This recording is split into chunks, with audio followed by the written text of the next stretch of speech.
Welcome to another episode of Eva Media's World of Business Aviation podcast. It's great to have you back. It's great to have you here if it's your first time. Either way, please do let us know what you think. Our guest this time around is Charlotte Pedersen. Now, I first spoke to Charlotte some years ago when she was CEO at Lux Aviation Helicopters. And I have to say, she's one of those people who makes you think, what on earth am I doing with my life? Especially because she spent a large part of hers saving the lives of others. But that's for an exciting episode 2 to come. So for now, welcome, Charlotte. It's great to have you. Thank you very much, Paul, and thank you for inviting me. Hey, no problem at all. I have to say, you fly helicopters. That means I could speak to you all day anyway, but you have kind of reinvented yourself as I would say, an industry leader, a kind of freelance director of companies. How does that happen? Well, have I reinvented myself? I guess, yes, maybe I have. A while ago, I read the term polymath, and I thought, okay, that's probably me. Someone who knows lots of different subjects, which doesn't necessarily go well together, but have tons of different interests. But then lately, I read that there's also something called a philomath, which is someone who continuously loves to learn and study. And I guess that fits quite well to me. So I'm very motivated by learning new things, being introduced to complicated items. And yes, so I guess one door opened and behind there were always 5 other doors, which I just chose one of them. Okay. So does that mean you could see where you wanted to go, but presumably there was lots of education that you needed to go out and learn new things, get new qualifications, back to school maybe even? Yes, all the time.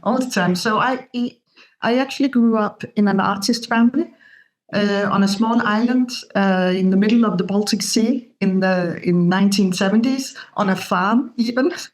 My parents were professional artists, my siblings were, and became professional artists, and I somehow became a military pilot.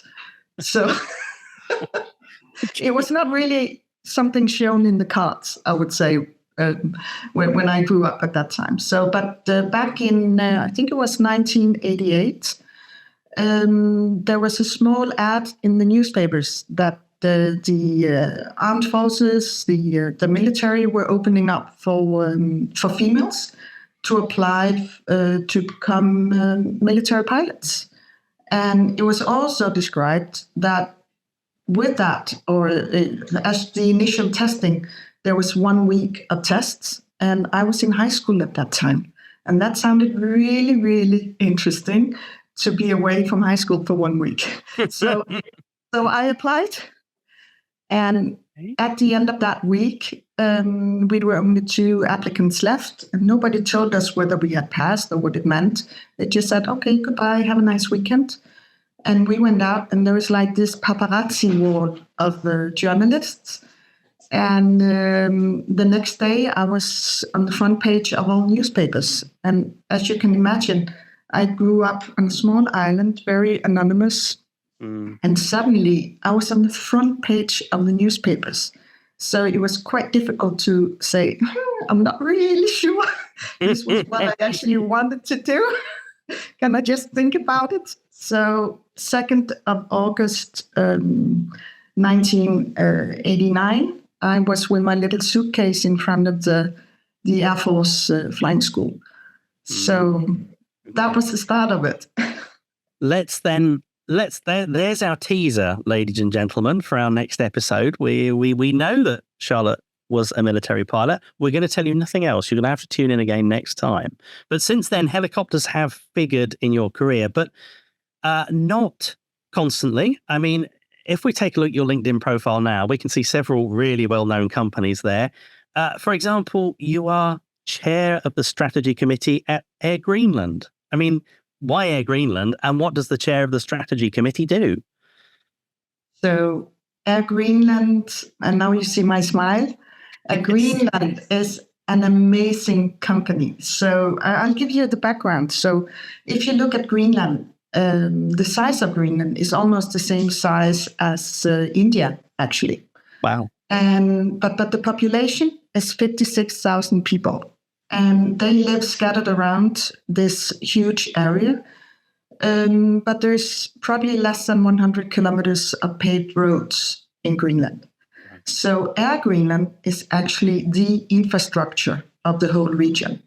And they work and operate in one of the most weather-wise complicated areas of the world. So they do operate also a very, a broad fleet. They operate the wide body to connect Greenland to the rest of the world. They also operate a fleet of regional Bombardier Dash 8 jets, which can land on the small runways. Right. And they operate a fleet of helicopters to do both scheduled air transport, but also charter, and also fly for the all the expeditions that go and do their work in Greenland. And then they operate search and rescue helicopters on top in the most weather-wise difficult region in the world, plus hotels, lodges, travel agencies, and tour operators. So it's a very complex organization and work they do, but they have a super passionate workforce because everyone knows how important this transportation means is.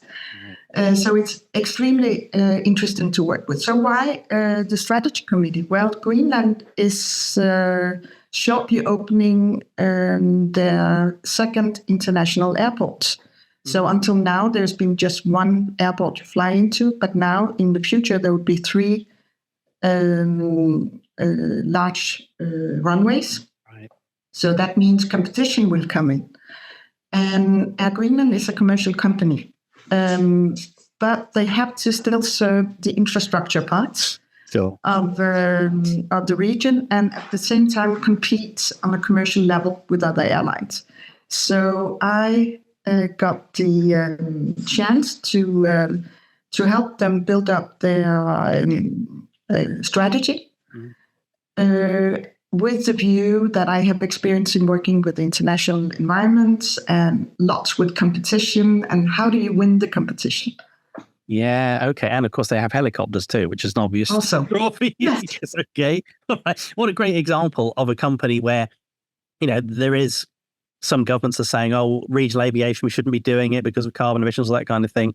What a great example of a company where we need to evolve for sustainability, sure. But if that company wasn't there, the country would just suffer so much. It just wouldn't be connected anymore. That's just... people could not live in the outskirts, right? That they would all need to live relatively close to the main, to the capital, to Nuuk, right? But with Air Greenland, it's still possible to live north, south, east, and west. Right. Wow. Okay. Now, you are also, let me just check here, I've got this right, Chair of the Safety, Security and Operational Compliance Committee of Wizz Air. Now, Wizz Air definitely doesn't have helicopters. Wizz Air, I think, is all A320 family. So I know, and again, we don't want to give too much away here, but I know safety has been a big part of your aviation past. Yeah. But what about the rest of it, and why Wizz Air? Because we should tell people, of course, that you're Danish, you're up there in Denmark. Wizz Air is, I think, Hungarian. So what's going on there? Again, it's one door opening and three others waiting behind. And I was very humble and proud and honored to be selected on the company board. The company is a disruptor in the airline sector. As you all will know, national airlines, they have certain routes they have to operate on because of the differences in distance, in the amount of passengers that are going from A to B on the different routes. They operate a varied fleet with different aircraft type. The low-cost or ultra-low-cost airlines, they have the competitive advantage that they operate one unified fleet, right? And with that comes a very interesting type of operation because you have one type of aircraft, one fleet, one type of training, the same maintenance, and you can, with that, have a super lean organization, which, however, is able to be very flexible and grab opportunities. So Wizz Air probably have, with its amazing employees, the team that have the most experience in change management, I would say, right? They are prepared to go into a new region, pull out again, go into another region, change their operations, etc., etc. So that, again, is a very challenging company to work for, which brings me lots of learnings and enormous joy. Yeah, I love that you smile through all of this. You're talking about challenges and learning all the time, but you're just grinning the whole time. Like, it's aviation is the best thing ever. Yes, it is. It is. I mean, once you get into aviation, very few people leave, right? Because aviation is not just a industry; it's an industry with the most passionate people, I think, at least. Yes, that's right. Or people do leave and then they're pulled back in again because they can't find that passion anywhere else. No, exactly. Yeah. So yes, sometimes there's too much going on at once, and yes, sometimes I also wish maybe I could have been a postman or something instead, delivering mail and having a nice and calm daily routine. Not to worry too much about the crisis and technical issues and whatever is going on, which affects aviation. Yeah. Do you still have moments, though, where you have to kind of pinch yourself and think, I can't believe I'm lucky enough to be doing this? All the time. Yeah. I love my job. I love what I work with, what I do. I love at least maybe not all the challenges, but a lot of them, that they motivate me to continue and to also continue learning, especially now looking into new technology, the future of aviation, electric flying, sustainable aviation fuel, and so on. Yeah, okay. All right, we've talked about Air Greenland, we've talked about Wizz Air. You somehow have time as well to run your own company. Yes. Which is called, and again, let me check this, Pegasus Consilium, I think. Is that correct? Yes. Okay. Yes. And that's all about yachts and, of course, helicopters. Yes. Why that name? And tell us all about it. What does it do? Well, Pegasus was the ancient flying horse. Yeah, right? Absolutely. And back to my military career, my very first search and rescue squadron, that was the symbol of right. Okay. Yeah. So I had it on my helmet. Yeah. And Consilium, that just means advice, right? Okay. Right. So that's how it all came up. And yes, I do. There I take on lots of different projects. But in common for all of them is that I feel I can do a difference for the client. Yep. And it's something that really interests me. So it can be different things. I've been working, as I say, for several years in the future electric aviation area. Right. I had a fantastic project in South America, developing a new luxury transportation company with everything from developing the app, the corporate message, the feeling you should have when you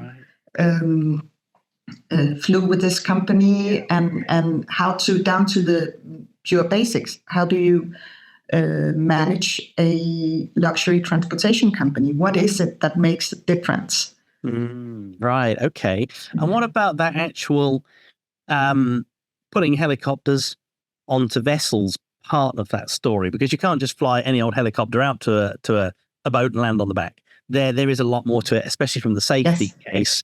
Yes. I assume that you have other people that you work with as well. Someone comes to you and says, hey, I want to buy a yacht. I want to put a helicopter on it. You've got other people you can go to and help them with that whole package of safety, designing the landing pad, all of that stuff as well. All of it. Yes. Right.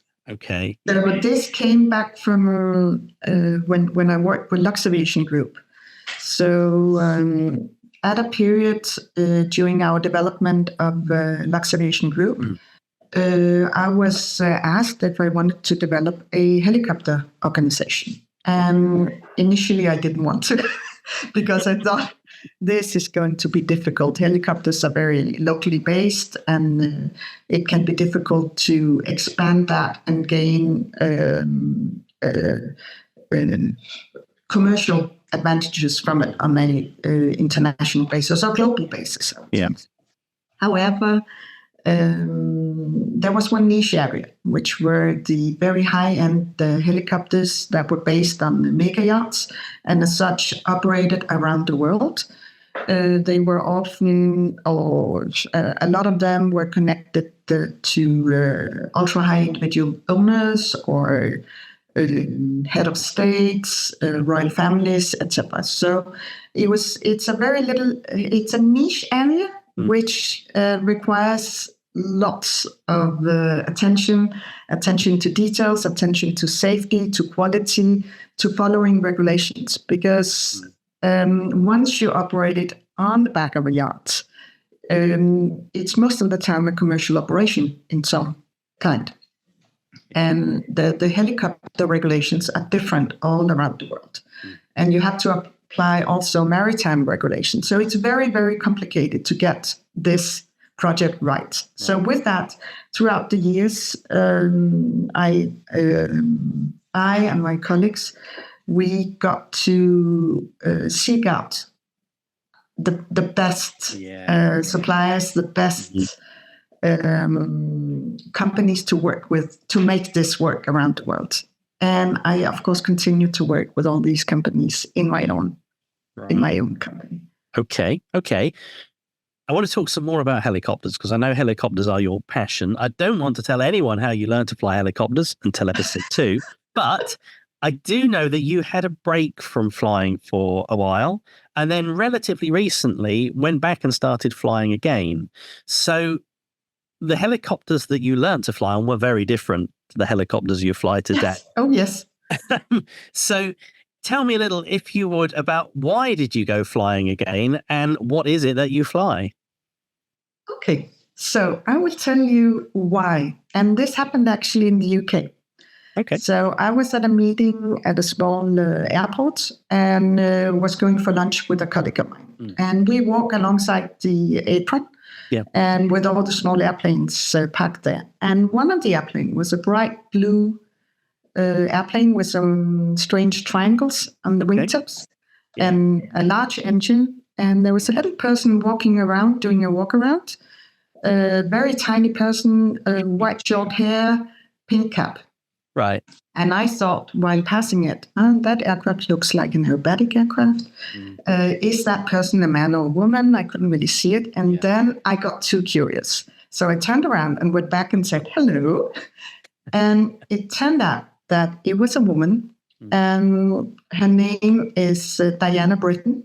Ah, yes. She was the first British aerobatic champion. Yeah. And this was her airplane. She was in her 70s. And she was just going out for a little flight. And I asked her, so what is your favorite maneuver? And Diana, she got all excited and started moving her hands and said, okay, nose dive, 45 degrees, full power. When I reach whatever speed, I pull up, I do half a loop and a roll. And then I didn't hear anything more. And I thought, I want to be like her when I turn 73. Right. So in order to do so, I had to go back and redo my helicopter rating. And as such, at that time, I worked with mega yachts, with high-end helicopters with high performance. And I chose the H145 helicopter. So I went through a type rating on that one, and it was tough. Yeah. I think my brain, I felt like a dinosaur. But with the help of my fellow colleagues who helped explain the system and showed me how, I somehow managed, and I got type rated on the 145 D2. Right. Okay. Now, the 145, of course, has a glass cockpit, and you had previously flown with dials and gauges. Yes. So as someone with lots of piloting experience on dials and gauges, are the screens intuitive? Do you have to change the way you think about what you're doing to gather the information you need? Or do they just go, hey, here it is, it's really easy? Of course, it's a different way of thinking, but you have so much support in that helicopter. I mean, right. I felt this helicopter flies by itself. You can almost, even though you're not supposed, but you can land it on the autopilot. Yeah. And it's so easy. It's that there's so much support in all the information you get. On the other hand, there's a lot of buttons and things. Right, yeah. And a little message to Airbus on the H145. It doesn't say what each button is for. So you have to learn that. They're definitely listening, so they'll know. Elderly female pilots like me survive. Just put a little note what each button is for, because they can all be pushed in all directions, right? Anyway, of course, I'm joking. It's great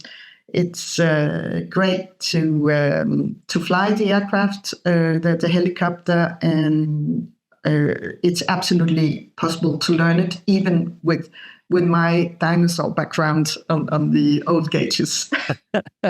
And you still fly regularly, obviously, because you're still got your rating. Yes, I do not fly regularly anymore. I fly whenever I have an option for it. Right. Okay. Is it as much fun as it was in your 20s when you were first starting out with helicopters? Yes, it didn't change. It didn't change. It's absolutely as fun. I love it. I love it. What is it about flying helicopters that is so much fun? I'll tell you something while you're thinking. We spoke to a helicopter pilot recently. He's a movie helicopter pilot. And we said to him, what does helicopter pilot mean to you? And he said adventure. It's all about the adventure and the people you meet and the things that you can do that you couldn't do any other way. Yes, I would absolutely agree with that. It's about having freedom also, I think. It's about being able to go and fly almost whenever and wherever you want. Right. Okay. Yeah, no, we like that. Okay. I wanted to move on to something else. We're coming towards the end here of this conversation, but I wanted to move on to something else. Now, I know that in the past, and I'm hoping still, you've been quite a passionate advocate for young people, especially young women, and getting them into aviation. I have to tell our viewers, our listeners here, that some time ago we were talking, I think maybe during lockdown, on a video call, and your daughter was at home from university. And I took the opportunity to ask her what she thought about having a mum who flies helicopters. And she shouted back, "She's so cool." So do you still have that passion for encouraging young people, showing them the possibilities and bringing them into the fold? Yes, absolutely. And I think probably more and more. And as I said, I got inspired by meeting Diana Britton. Yeah. And if I can get inspired by someone 20 years older than me, maybe I can inspire someone 20 years younger than me as well. And I truly enjoy it. One of the most fun experiences I had in last years was actually during lockdown, where I was invited to speak at a STEM day at a British primary school. And I had to motivate 2 first-year classes. Right. So everyone were about 7 years old. And I had them for 40 minutes on a video call, and I had to make a presentation for them. It was so fun. And these young boys and girls, they had so many good questions. And actually, one of the girls, she asked a question where initially the teacher said, no, maybe we take some other questions or something similar. But she asked the most brilliant question where she said, can you please explain me? Because I'm going on holiday with my parents soon and we are going to fly. It's the first time in my life. Can you please explain me how aircraft actually can fly? Mm-hmm. Which is quite relevant. Great question. Yeah. Yeah. So we had a little bit of aerodynamic teaching also in that class. Yeah. Yeah. Do you know, I think if you asked, I don't know, 80 industry people, how do aircraft fly? I reckon at least 30 would be, I don't know. I need to ask an engineer. Yes. it's it's fundamental. But so that's still something that you're very passionate about. Is it something you get the opportunity to do regularly still? Yes, I do. I just came back, not yesterday, the day before, for a women female leadership event at Wizz Air, where they had, it's called Women on Air, and they flew 150 employees from all areas of Europe and Middle East to participate in a one-day event, and I was invited as a speaker as well. And it was amazing to be on stage and be able to motivate and inspire, and also encourage young women, to dare to step into the career, dare to do something else, dare to open a new door that they didn't think they were able to do. Yeah, wonderful. Okay. Thank you so much. That's all we've got time for this time, but you are coming back to speak to us again. We're going to speak about Charlotte version 1 in that episode there. But for now, thank you so much. Thanks for everyone who's listened. Thank you to this podcast. As usual, if you've got any ideas for guests or what we could do better, do let us know. But for the time being, thank you all and goodbye.